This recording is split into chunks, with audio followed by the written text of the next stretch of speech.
आप सबको तो मैं बिल्कुल नई लग रही हूँ, क्योंकि अभी मैंने पहली बार ये मीटिंग ज्वाइन किया है। तो और आज मुझे आने में भी लेट हो गया, क्योंकि मेरी तबीयत थोड़ी, लेट के लिए माफ़ी चाहती हूँ। ये है दरक्षा का।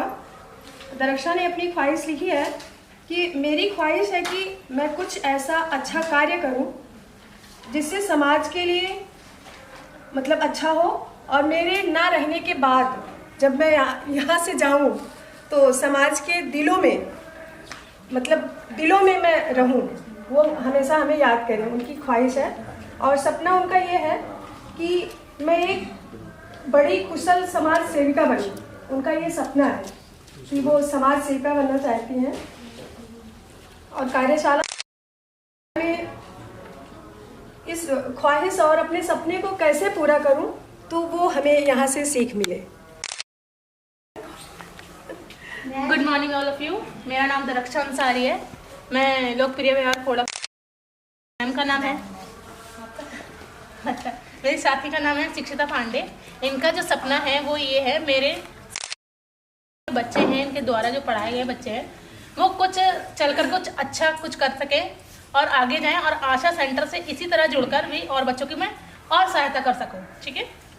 और इनकी जो सीख है, बच्चों को ज्ञान देने के लिए नए मजेदार तरीके सीखें। जो यहाँ से ये सीखना चाहते हैं, जिनका उद्देश्य है यहाँ पे, उनका ये है कि मैं और बच्चों को किस तरीके से पढ़ाऊँ ताकि मजे मजे में एजुकेशनल जो गेम हो इस टाइप से।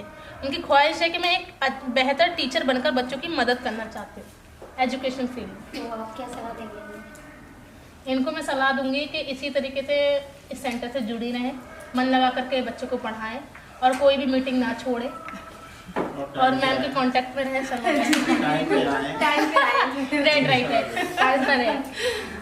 समय का सदुपयोग करें। एक सलाह और है आपको, अपना भी पढ़ाई करें आप। हाँ, बच्चों को मत पढ़ाएं, अपनी पढ़ाई। Thank you sir. और शिक्षिता ही बन गए हैं। हाँ, गुड मॉर्निंग एवरीवन। मेरा नाम शिक्षिता है, मैं खोड़ा से आई हूँ। मेरे साथी का स्लिप है, मम्मी है ये मेरी। इन्होंने लिखा है, इनका सपना है कि हम बच्चों से जुड़े रहें और उन्हें उचित शिक्षा दें जिससे वो अपने सपने पूरे कर सकें। मतलब हर किसी के अपने सपने होते हैं, हमारे हैं, और बच्चों के भी अपने अपने सपने होते हैं।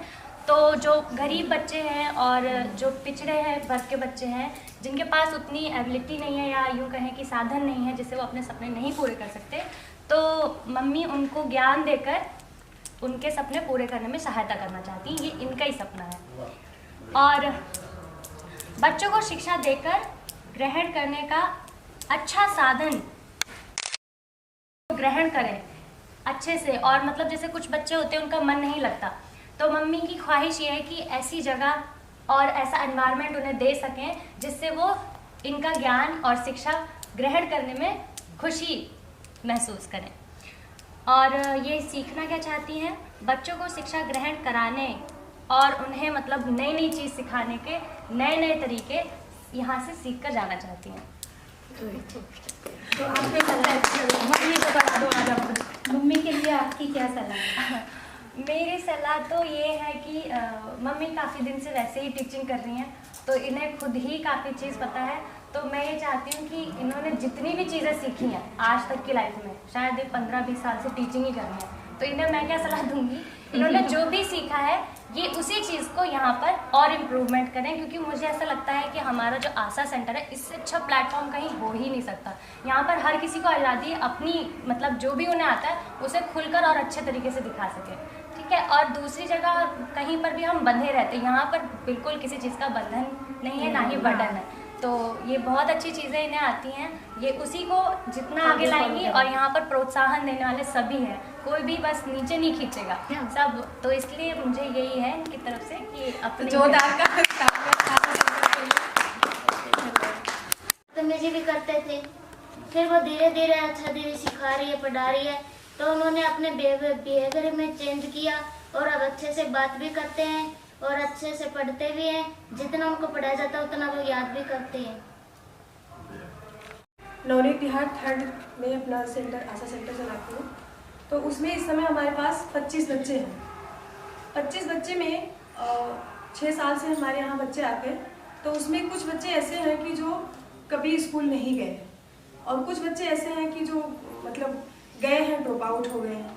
तो 12 साल तक के बच्चे हैं हमारे पास।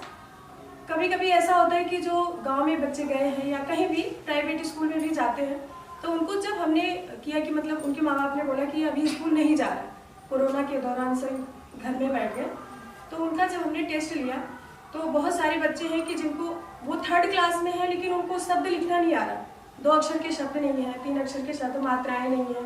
अगर उनको हमने फिल इन द ब्लैंक्स दे दिया छोटा से 11 तक कि उसमें आप अक्षर भरिए, वो भी उनको नहीं पता इसके बाद कौन सा अक्षर आता है।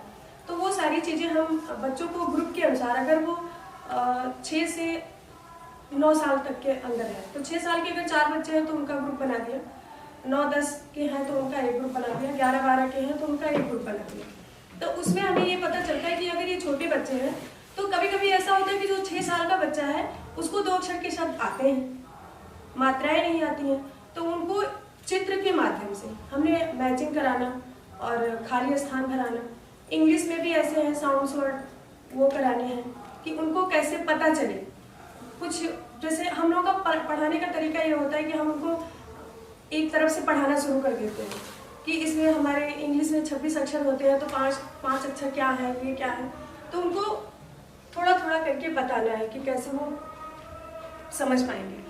मैथ में है, उनको बाद की, बीच की, पहले की गिनती नहीं पता होती है, तो अभी देखो घटाना और जोड़ना बच्चों को हमने वो, क्योंकि इस समय क्या है बच्चों के पास पैसे रहते हैं, तो उनको हमने पैसे के माध्यम से कि अगर आपके पास 2 रुपए हैं तो आपको अगर 2 रुपए और मिल गए तो आपके पास कितने रुपए हो गए। उंगलियां हैं, उंगलियों से उनको हमने कि आपके पास कुछ भी ढूंढने की जरूरत नहीं है, आप अपनी उंगलियों का प्रयोग कर सकते हो, इससे आप गिनती गिनो कितने हैं, तो इस हिसाब से उनको हमने पढ़ाया।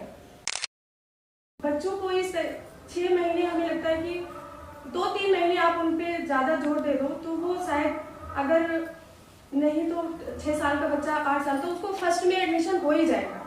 तो बहुत सारे बच्चे ऐसे हैं जो हमारे फर्स्ट बैच के बच्चे, उनका एडमिशन हो गया सरकारी स्कूल में, प्राइवेट में। जो गांव भी गए हैं उनसे भी हमने फ़ोन पे पूछा है कि इनका गांव में आपने एडमिशन किस क्लास में कराया। और रही बात कक्षा में, तो हम मतलब उनके साथ रहते ही हैं, ये नहीं है कि हम एक जगह बैठ गए, बच्चे अपना काम कर रहे हैं। किसी को अगर किस बच्चे को ड्राइंग में है कि उसको कलर्स नेम हमें याद कराना है, हम उनको ड्राइंग में दे देते हैं कि इसमें आपको ये कलर भरने हैं, इसमें आपको ये कलर भरने हैं, तो उनको पता हो जाता है। रही बात स्पेलिंग की, तो उसमें भी वो एक एक करके याद कर लेते हैं। अभी हमारे पास एक सरकारी स्कूल का बच्चा आया, वो रहते हैं वहाँ, बताएंगे पता नहीं कहाँ से, वहाँ से आए। अब दोनों बच्चे देखने में अच्छे खासे, लेकिन जब उनको हमने टेस्ट लिया तो उनको कुछ भी नहीं आ रहा।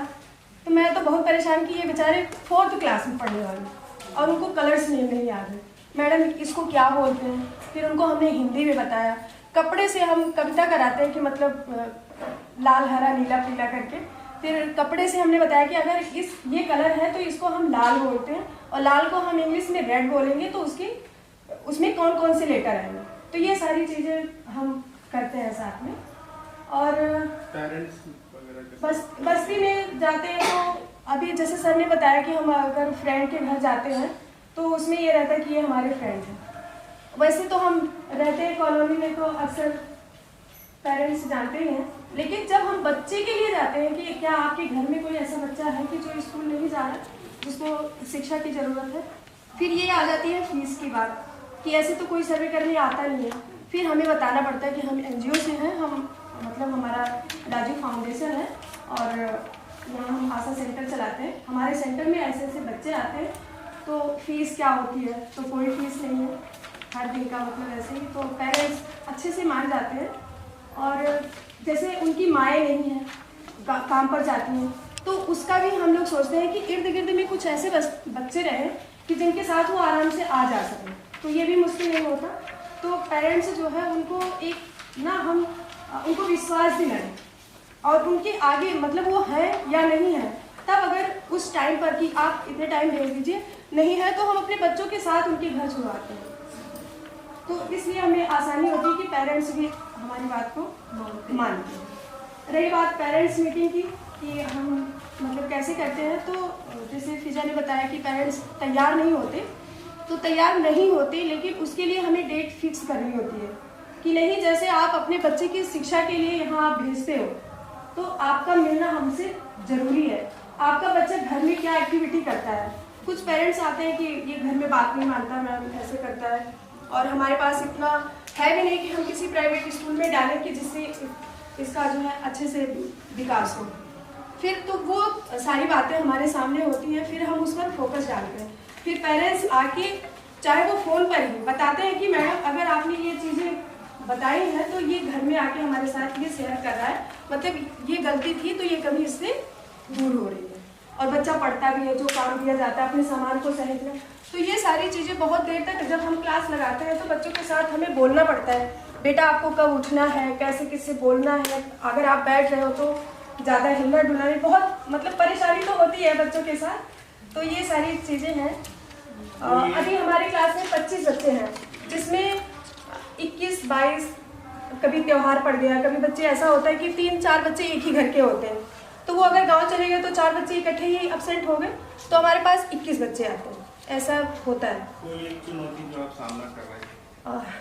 चुनौती सर ये है कि हम उनको ये चाहते हैं कि उनको सरकारी स्कूल में डालें, क्योंकि उनके पास इतना अमाउंट नहीं होता है कि 3-3, 4-4 बच्चे हैं और एक बच्चे के साथ 3000, 4000 बहुत कम। अगर हम लोग जाते हैं तो थोड़ा बहुत वो बोलते हैं कि मैम इतना डिस्काउंट हो सकेगा, लेकिन 3-4 हज़ार से कम कहीं भी एडमिशन नहीं। अगर वो 3 बच्चों का एडमिशन करा रहे तो सीधा 12,000 उनके पास होने चाहिए।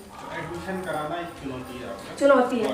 तो सरकारी स्कूल हमारे पास ना होके थोड़ा दूर है सर, तो वो सरकारी स्कूल में नहीं जा पाते हैं, और किसी कारणवश अगर हम करा भी देते हैं तो उनके पास उतना किराया भी नहीं होता, क्योंकि उनको ऑटो से जाना है। और अगर हम अपने जहाँ हम रहते हैं जिस कम्युनिटी में, वहाँ अगर किसी नज़दीक में करा दें तो वहाँ भी दूर है, तो इससे भी वो डरते हैं कि बच्चा कहीं खो ना जाए। कहीं एक बार हो गया कि कोई एक बच्चा खो गया, फिर वो जाना बंद कर देते। फिर ऑफिस से प्रधानाचार्य भी फ़ोन करती है कि मैम आपने जो एडमिशन कराया था वो बच्चे नहीं आए। तो ये चुनौती है। बच्चों को पढ़ाने का काम है, और मेरे पास कुल 28 से 29 बच्चे हैं, और जो रजिस्टर में रजिस्टर्ड हैं वो 25 बच्चे हैं। सभी बच्चों का नाम लिखने का ना रीज़न ये है कि कुछ बच्चे आते हैं और फिर चले जाते हैं, तो हाँ, तो उनको मैं कुछ नहीं तो लगभग 1 महीने तो उनको चेक करती हूँ कि कंटिन्यू आ रहे हैं या नहीं, क्योंकि वो आते हैं और रजिस्टर खराब करा के चले जाते हैं, तो उससे कोई, बल्कि यहाँ तक कि वो अपना रजिस्ट्रेशन फॉर्म भी फिल कराते हैं उसके बाद भी चले जाते हैं। तो इसलिए मेरा ये मानना है कि पहले उनका फिक्स कर ले वो आ रहे हैं या नहीं। और कुछ बच्चे ऐसे हैं जो गांव चले गए हैं, अभी जैसे ठंड का टाइम है और थोड़ा शाम का हो जाता है, और जैसे कुछ मॉडर्न बच्चे हैं तो वो कुछ उर्दू की क्लासेस या कुछ और भी लेते हैं, तो क्लास मिस कर देते हैं। तो वही मतलब 19, 20, 21, 22 बच्चे आते हैं। बाकी ये है कि जब भी विजिट के लिए जाते हैं तो ये है बच्चों को मतलब उनका लगाव इतना है, जब भी उन्हें लगता है कि हाँ सर आ रहे हैं या सब लोग आ रहे हैं तो वो राजी हो जाते हैं, हर चीज़ को छोड़कर वो आ जाते हैं। तो इससे ये पता चलता है कि हाँ बच्चों का मन है, तो उनका नाम मैं नहीं हटाती, नहीं तो मैं तो हटा देती। और हाँ, बच्चे पढ़ने समझने की जो उनकी क्षमता है काफ़ी अच्छी है, ऐसा नहीं, क्योंकि बच्चे काफ़ी घुल मिल गए हैं, उनका मतलब घुलने मिलने का बहुत अच्छा है। तो जो बच्चे जैसे घुल मिल जाते हैं तो वो समझने में भी अच्छे से समझते हैं, क्योंकि जो भी उन्हें नहीं समझ में आ रहा होता वो मुझसे सीधा आके पूछ लेते हैं। और ये है कि बच्चे कई तरह के हैं, क्लास में सिर्फ एक ही हिसाब के नहीं होते, तो एक दिन में एक ही तरह की क्लास हो पाती है, बाकियों को कॉपीज़ में काम दे देते हैं, क्योंकि 1-2 घंटे में तो बस वही अटेंडेंस लिया, उन्हें बिठाया, टाइम निकल जाता है। तो कभी छोटे बच्चों को उनके लिए स्पेशल क्लास हो जाती है, कभी बड़ों बच्चों के लिए क्लास हो जाती है, तो इस हिसाब से बाकी पढ़ने में समझने में सारे बच्चे अच्छे हैं। रही बात टेस्ट और एग्जाम्स की, जो हम लोग लेते हैं प्रिंट आउट्स वगैरह निकाल कर लेते हैं स्पेशली, ताकि वो लोग भी सीरियस रहें। अगर हम, और वैसे ओरल टेस्ट तो मैं उनसे डेली रूटीन में ही लेती हूँ, मतलब कल क्या पढ़ाया था या कैसे, खड़े होके आधा 45 मिनट उन्हें इस चीज़ पर मैं दे ही देती हूँ। और रही बात 1 महीने में 1.5 महीने में जो एग्ज़ाम्स होते हैं वो हमारे पास प्रिंट आउट भी निकाल के रखे हुए हैं, उसका टेस्ट लेते हैं, तो बच्चे उससे सीरियस लेते हैं कि उसका टेस्ट है, तो वो रिजल्ट भी अच्छा आता है, करते हैं बच्चे क्योंकि समझते हैं। और उनको पढ़ाने के लिए दिक्कत कोई नहीं है, बस ये है कि जहाँ हम लोग पढ़ाते हैं वहीं पर थोड़ा खुला माहौल है, तो दूसरे लोगों को कोई फर्क नहीं पड़ता कि आप पढ़ा रहे हैं तो आपको थोड़ी छूट दे दी जाए कि अच्छा यहाँ आसपास, वो आपके सर पे ही आके खड़े हो जाएंगे।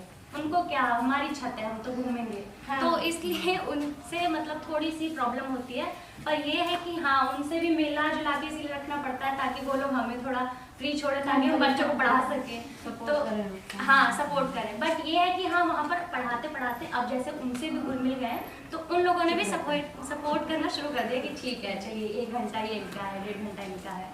और बस्ती में जाने पर ये रहता है कि पेरेंट्स तो कुछ ऐसे हैं जो खुद ही नहीं चाहते या उन्हें इस बात से कोई फर्क नहीं पड़ता कि हमारा बच्चा पढ़ता है या नहीं पढ़ता है, तो उन्हें कन्विंस करना बहुत हार्ड होता है क्योंकि उनके खुद के 3, 4, 5 बच्चे हैं, खुद कमाने जा रहे हैं। छोटा बच्चा है तो बड़ी बच्ची के ऊपर या बड़े बच्चे के ऊपर रिस्पॉन्सिबिलिटी है, तो वो पढ़ने कैसे आएगा हमारे ऊपर, वो हमें ही अपना दुख तकलीफ बताने लगते हैं कि ये हमारा बच्चा है। अब उनकी तरफ से तो तुम बच्चा ले जाओ, उन्हें बिठाओ भाई और फिर छोड़ जाओ, तो ये दिक्कत आती है। अब उनको हम कुछ कह नहीं सकते कि आप अपने बच्चे के लिए भाई आपको देखना पड़ेगा, उनकी तरफ से ये है कि ठीक है देख लीजिए। और कुछ पेरेंट्स ऐसे हैं जो राजी हो जाते हैं पर बच्चे नहीं चाहते, बच्चों का बिल्कुल लगाव नहीं है, क्योंकि ऐसे बच्चे जो कभी स्कूल नहीं गए हैं उनका बिल्कुल पढ़ाई में मन नहीं लगता, उनको स्थिर करना बहुत हार्ड होता है क्योंकि वो शुरू से सिर्फ खेलने कूदने में इसमें उसमें इतने ज़्यादा इंगेज रहते हैं कि उनको पढ़ाई के लिए राजी करना बहुत हार्ड होता है। उनको पकड़ पकड़ के लाना पड़ता है कि बेटा पढ़ो बेटा पढ़ो। वो बच्चे 28 में ही हैं, 28-30 में ही है वो बच्चे भी ना। हाँ वही जो जैसे मतलब छुट्टी पे रहते हैं और जो 25 है आपके वो वो तो फिक्स interest है। लेते हाँ हैं। वो फिक्स है, मतलब इंटरेस्ट लेते हैं पढ़ाई में। हाँ इंटरेस्ट लेते हैं, वो बाकी बच्चे भी लेते हैं। और अभी मैंने 2 बच्चों का नाम हटाया, ये जो 28-29 हुए, नहीं तो वो 30 पूरे थे, तो अभी 2 बच्चों का नाम मैंने 2 दिन पहले ही हटाया क्योंकि जब उनका रेगुलरिटी नहीं है और मैं उस पर शायद 6 महीने से मैं मैम की क्लास देख रही हूँ, तो 6 महीने से मैं उस पर मेहनत कर रही हूँ कि आ जाए, और जब इतना फोर्स करने पर भी नहीं आ रहा तो मैंने उसको तो उनके पेरेंट्स को बताया कि मैं हाँ आपके बच्चों को पेरेंट्स से छोड़ बात दूँ। हुई तो बल्कि पेरेंट्स ने मुझे एक उनके घर से बच्चे के डंडा भी दिया था कि इससे इसको पीटना, हाँ और इसको मतलब क्लास में रखना। पर बच्चे पता ये लगता है कि बच्चा वो गायब हो जाता है, जैसे क्लास का टाइम होता है घर से पहले ही गायब। अब उसको कहाँ ढूंढने जाओगे आप, या तो अपनी क्लास छोड़ के बच्चा ढूंढने चले जाओ। तो इसलिए ये होता है कि फिर मैंने कहा कि इससे पेरेंट्स को बताइए बात कि भाई पेरेंट्स को पता है लेकिन वो इतने परेशान खुद है, वो क्या करें। वो खुद मैं बता रही हूँ ना, वो अपनी परेशानी आपके आगे रख देते कि हम परेशान हैं, आप हमारी मदद कर दो कैसे भी करके। तो ये बात है। बाकी पेरेंट्स हाँ अंडरस्टैंडिंग होते हैं। और रही बात पेरेंट्स मीटिंग की, तो पेरेंट्स मीटिंग हाँ ये है कि जैसे कुछ कमाने जाते हैं, पर ये है कि जब उन्हें टाइम फिक्स रहता है आने को तो कुछ आते भी हैं, कुछ लोग बहुत नेगेटिव भी बोलते हैं और कुछ लोग बहुत सपोर्टिव भी रहते हैं। और सबसे प्लस पॉइंट जो मेरे लिए है वो ये है कि जो बच्चे मेरे पास पढ़ते हैं उसमें कुछ बच्चे ऐसे हैं कि जहाँ पर मैं सेंटर चलाती हूँ उसके आसपास के एरिया, तो वो लोग छोड़ने आते तो डेली रूटीन में मैं 5 से 6 पेरेंट्स डेली मिलती हूँ। हाँ तो मतलब मुझे वैसे ही पता चलता रहता है कि क्या है। और पेरेंट्स मीटिंग सच में बहुत ज़रूरी है, इससे हमारी कनेक्टिविटी बनी रहती है और ये भी पता चलता है कि बच्चे क्या कर रहे हैं, वो हमें बताते हैं और हम उन्हें बताते हैं जो भी है। तो थैंक यू। 3 बजे से क्लास लेती हूँ तो हमारे यहाँ 2:30 बजे से ही बच्चे आते हैं, तो मतलब अगर मैं 2 बजे से वहाँ तैयार ना रहूँ तो गेट खट खट खट तो फिर थोड़ा ये भी मुश्किल होता है। और जैसे मदरसे की बात है कि जो बच्चे मदरसे चले जाते हैं उनके लिए हमें फिर आधा घंटा हमें मतलब ऐसे अगर मैं ये सोचूं कि उनको ऐसे ही बता दूं तो आधा घंटा मुझे एक्स्ट्रा शाम को भी देना पड़ता, मतलब 5:30 बज जाते हैं मुझे, बच्चों के लिए 2:30 से 5:30, तो इतना टाइम हमारा फिक्स है कि उनके साथ मुझे देना ही देना है। वही ना बाद में भी आते हैं क्लास ओवर होने के बाद, अब वो बाद में आए हैं तो फिर उन्हें हम भेज भी नहीं सकते। अच्छा आए हो तो चलो ठीक है आधे घंटे 1 घंटे, चलो आए तो सही कर लो। हाँ आए तो सही है। आ रही है। और मैं लोकप्रिय विहार खोड़ा कॉलोनी में मेरा सेंटर चलता है जिसका नाम है सेंटर नंबर 2। मेरे सेंटर में अभी टोटल जो एनरोल्ड बच्चे हैं रजिस्टर्ड हैं वो 26 स्टूडेंट्स हैं और काफ़ी अच्छे बच्चे हैं, डेली आते हैं। लेकिन जब उस टाइम पे जब सर पहुँचे थे तो कुछ ऐसा सिनेरियो हो गया था कि गांव चले गए थे और शादी का भी फंक्शन वगैरह चल रहे थे, तो उस टाइम पे बच्चे नहीं थे। लेकिन अब जो बच्चे हैं तो पूरे छत भर करके आ रहे हैं। 26 छत छोटी है हमारी, देखिए उन्हें छत जी। बच्चे का लिखने पढ़ने का भी स्तर काफ़ी अच्छा है। लाइक जो बच्चे मैंने ऐसा कर रखा है, बच्चों को लालच दे रखा है, उन्हें मॉनिटर बनने का बहुत शौक रहता है। हाँ जी, लीडर बनने का बहुत शौक रहता है। मैं कहती हूँ अगर इस हफ्ते में जो बच्चा पंचुअल रहा, डेली आया, तो उस बच्चे को मैं मॉनिटर बनाऊंगी। तो मॉनिटर चेंज होते रहते हैं, तो उनको लगता है अगर मैं इस हफ्ते में एक छुट्टी कर ली तो मैडम मुझे नहीं बनाएंगे, तो फिर वो डेली आते हैं। महीने में उनका 80% अटेंडेंस रहती है। अगर बच्चे के लाइक 26 दिन हो रहे हैं हमारे, तो 26 में अगर 26 आया तो मैं उनको कुछ टॉफी दे दिया या फिर कुछ पेंसिल दे दी अपनी तरफ से, तो उनका मोटिवेशन भी हो जाता है। हाँ, तो लगता है बच्चे को अच्छा इसको इस बार मिली तो मुझे नेक्स्ट टाइम मिलेगी, तो मैं पूरा पक्का कोशिश करूंगा। और मेरे जो पढ़ाने का तरीका है, मैं एक चीज को एक ही तरीके से नहीं सिखाती, उस चीज को मैं 5-6 तरीके से सिखाती हूँ। इससे नहीं समझ में आया तो इस तरीके से, लाइक हमारा जो 2 अक्षर के शब्द है, तो 2 दिन में नहीं खत्म करती, मैं उसको करती हूँ हफ्ते में। पहले तो लिखवा लेती हूँ, फिर चित्र के माध्यम से, फिर मैचिंग के माध्यम से, फिर लिखते के माध्यम से, इसके तरीके से मैं सिखाती रहती हूँ। तो बच्चों को बहुत अच्छा लगता है पढ़ने में। अगर फिर भी नहीं उन्हें आते हैं तो मेरे पास है TLM, टीचर लर्निंग मटेरियल, जो कि मैंने अपनी तरफ से बनाया उन बच्चों के लिए। अच्छा, TLM मालूम है? हाँ, TLM से मैं पढ़ाती हूँ बच्चों को। और बच्चों की कक्षाएं प्रक्रिया के अनुभव काफ़ी अच्छे हैं। बच्चे अपने घर के बारे में बताते हैं। मैं पूछती हूँ, डेली आती हूँ और पूछती हूँ कि अगले दिन का कि कौन कौन बच्चा नहीं आया था, वो पहले खड़े हो जाओ। उनसे नहीं पूछ आने का रीज़न पूछती हूँ, फिर वो अपने कुछ इश्यूज बताते हैं। और क्लास लेने से पहले मैं उनसे कुछ स्वतंत्र वार्तालाप, जिसे कहते हैं फ्री कन्वर्सेशन, लाइक आज सारे बच्चे आए हैं, खाना खाकर आए हो, क्या खाकर आए हो, अच्छा कोई ऐसा तो बच्चा नहीं है जो जबरदस्ती लाया गया हो, अपने आप से आया हो, यस मैम। इस तरीके से मैं उनकी फ्री कन्वर्सेशन करती हूँ। और बच्चे के साथ जो अनुभव है बस्ती के साथ में मेरा ठीक है। हाँ, ज़्यादा मतलब मुझे कठिनाइयाँ नहीं फेस करनी पड़ती। अच्छे पेरेंट्स हैं कुछ। और जो वैसे थे अनएजुकेटेड थे, वो तो अब जा चुके हैं, क्योंकि उनके 12 साल से ऊपर हो चुके हैं, तो उनका तो हो गया। पेरेंट्स मीटिंग मैं अभी नहीं लेती। अगर मुझे लेने की ज़रूरत पड़ती है बच्चों की पेरेंट्स मीटिंग, तो मैं फ़ोन पे ले लेती हूँ, या फिर मैं सेपरेटली उनके घर जाके बात कर लेती हूँ। एक बच्ची थी मासिया करके, वो 2 बार आ चुकी मेरे पास इस सेंटर में। लेकिन क्या होता है, वो बच्ची आती सेंटर का नाम लेकर के, वो कहीं और चली जाती थी। उसकी मम्मी आई कि मेरी बच्ची नहीं आ रही। मैंने कहा आपकी बच्ची कब से नहीं आ रही है? यहाँ देखो अटेंडेंस रजिस्टर था। मैंने उनको बताया कि आपकी बच्ची 15 दिन से नहीं आ रही है। कहने लगी मैं तो खुद इसको कहती थी कि ट्यूशन जाओ कर लेंगी। नहीं, मैंने कहा मैं नहीं आती आपकी बच्ची यहाँ। इस तरीके से वो आती थी, मेरा सेंटर का नाम लेकर के अपनी नानी के घर चली जाती थी। मैंने उसको बोला कि कोई नहीं, अब से भेजना, तो वो अब से आना शुरू किया है अपनी माँ से। Thank you.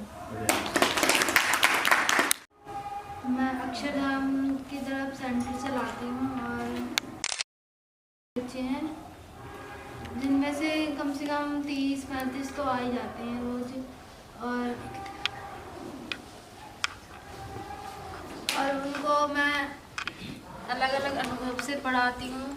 जैसे जो छोटी क्लास के बच्चे होते हैं उनको मैं 4 से 5 पढ़ाती हूँ, और जो बड़ी क्लास के होते हैं उनको 3 से 4 पढ़ाती हूँ। अलग अलग रखती हूँ ताकि वो मिक्स ना हो, क्योंकि जो छोटे बच्चे होते हैं वो ज़्यादा शोर मचाते हैं।